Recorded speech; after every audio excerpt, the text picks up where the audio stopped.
Hi Aries! Welcome po sa ating channel. Ito yung Daily Gabay Tarot Reading for March 3, 2025. Please be reminded kung naka-resonate kayo, comment down. Kung hindi kayo naka-resonate, ibigay niyo po sa iba kasi channel reading po ito. This is for you Aries ngayong March 3, 2025.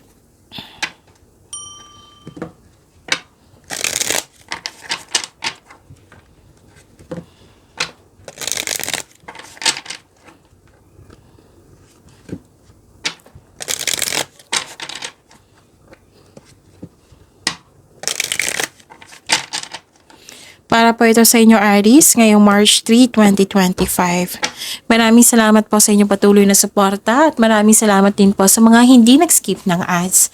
Gamitin ang reading na ito bilang gabay lamang sa mga hindi pa nag-subscribe. Subscribe na po kayo at click bell notification para malaman nyo na may bago tayong video. Para sa mga gustong magpa-reading po, may lumabas dyan sa screen nyo ngayon. Panoorin nyo po at sundin ang instruction. Spirits Guide, mga ganap po para kay Aries. Ngayong March 3, 2025, I need 3 cards po.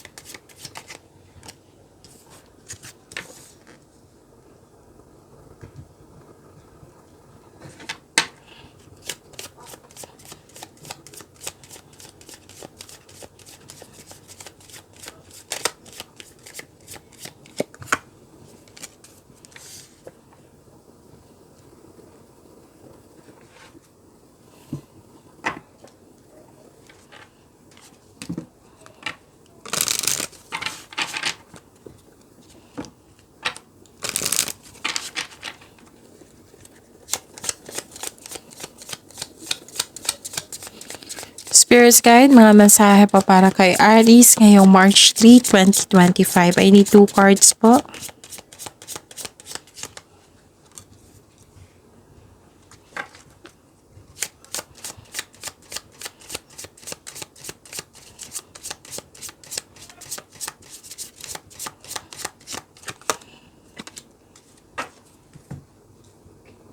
Okay. Aries, ngayong March 3, 2025. Nakita ko dito na nagkaroon po ng... Okay. Aries, mag-ingat po kasi may tao dito na hindi totoo sa'yo. Mapanin lang. May taong nakipag-compete, nakipag-rival sa'yo, tuso, mandaraya, sinungaling. Pwedeng naguguluhan ka sa isang tao ngayon or sa iyong sitwasyon ngayon. Pwedeng may ganap na temptation. Like for example, literal temptation sa isang relasyon. Pwedeng temptation din ito sa isang bagay. Like may gusto kang bilhin. Nakikita ko dito na may concern sa tutol. May tutol po. May tutol sa desisyon, ideas ba yan, plano ba yan, or this is third party concern. Okay, so mag-ingat. At saka nakita ko dito na may nag-uusap recording sa big business, sa career and finances. May kausap ka rin ng isang mother figure. Tapos, bumalik yung confidence mo dito. You have to power, authority, and protection. Nakita ko rin dito na nakatanggap ka ng tulong, nakatanggap ka ng regalo, nakatanggap ka ng bouquet of flowers, nakatanggap ka ng compliment, recognition, awards, fame, at abundance. Abundance and love is blooming. And you're very happy here. Wow, ang ganda. Claim nyo po. Let go of limiting beliefs that are holding you back first. There is more information or clarity that you need before it can happen. Spirits Guide, ano po yung energy ni Aries ngayong March 3, 2025?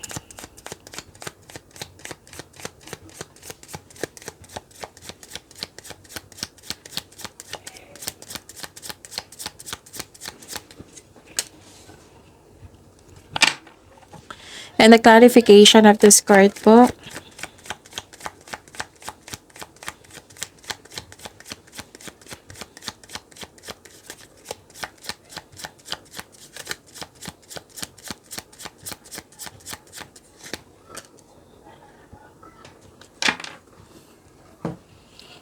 Okay. Kung may narinig kayo or may nakita kayong repeating message, meaning to say, pinupush ng cards niyan kasi ang ilan sa inyo hindi pa binigyan ng atensyon. Na kung maaari din po, bigyan niyo po ng solusyon at aksyon. Remember, Aries, at the end of the day, alam mo na ikaw lang taong may kakayahan at responsable na gumawa ng sarili mong katotohanan at kinabukasan. So, ano yung energy ni Aries?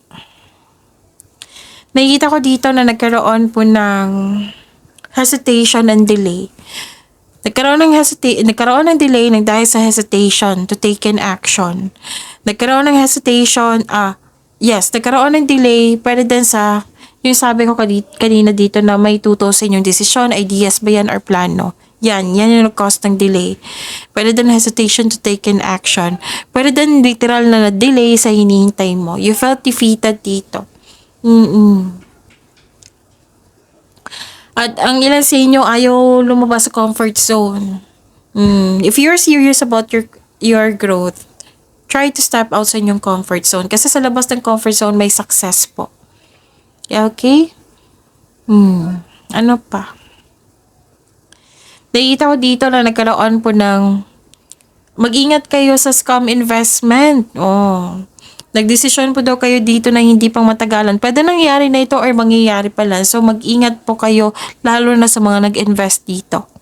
Pwede literal investment to or investing of time and effort sa isang tao. Pwede. Pwede nangyari na to or mangyayari pa lang. Kaya mag-ingat. Tapos, nangyari po itong yung naging impatient ka, at naging frustrated kayo na magkuha agad ang gusto mo. So, be careful talaga sa investment. Okay? Pwede naisip mo na yan ngayon na nangyari na ito sa nakaraan. Spirit Guide, Career and Money po ni Aries ngayong March 3, 2025.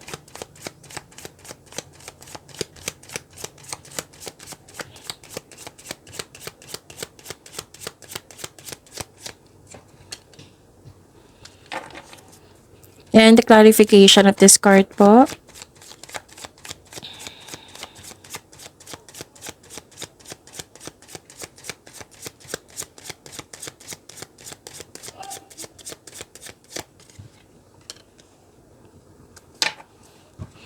Okay, nag-move forward kayo dito. Sa career and money to. Moving forward, you're embarking on a healing journey. May plano ka mag-resign para subukan yung ibang career opportunities. Pwede din may plano ka. Andyan pa rin kayo, pero may plano ka mag-level up. Yung iwan mo yung kasalukuyang posisyon, tapos mag-level up kayo. Wow, may parating na kayong pera. May parating kayong pera po. Magkakaroon po ng financial stability. Wow, so claim nyo po ito. So, this is relocation. Pwedeng travel sa ibang lugar, lipat work, lipat posisyon. Pwede din bakasyon. Tapos, naghahanap ka ng solusyon sa problema dito. So, sabi ng card dito, be patient. Papunta na kayo sa paroroonan. Umiiwas kayo sa toxic na tao. Umiiwas kayo sa toxic na place. Yan yung sabi dito. Pwede nag-vacation leave kayo ngayon para makahinga. Kasi nakita ko dito na stress kayo hindi kayo walang pahinga, ayaw magpahinga, wala kang matulog, ayaw mo matulog. Hindi ka kasi kampante. Parang nagtatago ka instead of facing the reality. Hinahayaan mo ang tao na saktan ka. Kailangan nyo ng time for reflection dito, Aries. Spirit Guide, Love Life, Self-Love, Partnership, and Romance ni Aries ngayong March 3, 2025.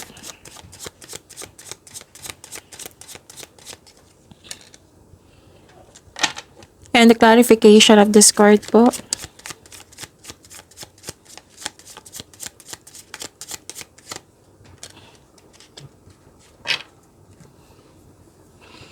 Maraming salamat po sa patuloy at tiwala suporta sa ating channel at maraming salamat din po sa mga hindi nag-skip ng ads. Dalawang card na po nagsabi dito, moving on, walking away. You're walking away from a connection that no longer serves you. Posibleng nagkaroon ng unhealthy connection sa isang tao. Oo, whether single ka man, may relasyon sa buhay mag-asawa to, basta walk away kayo, umiiwas kayo, nag-walk away kayo, nag-move on kayo. okay. Nakikita ko kasi dito kasi nag-walk away kayo, nag-move on kayo kasi hindi kayo masaya sa inyong sitwasyon kasi nagkaroon kayo ng hindi magandang treatment, hindi talaga okay yung connection. Pwede din may delay sa travel po. Pero makakahanap ka pa rin ng paraan para ma-enjoy mo yung habang naghihintay ka. So, pagyamanin niyo po yung blessing sa inyo, Ari. See you tomorrow. Please like, subscribe, and click bell button for notification para updated po kayo sa daily tarot reading natin. Maraming salamat po.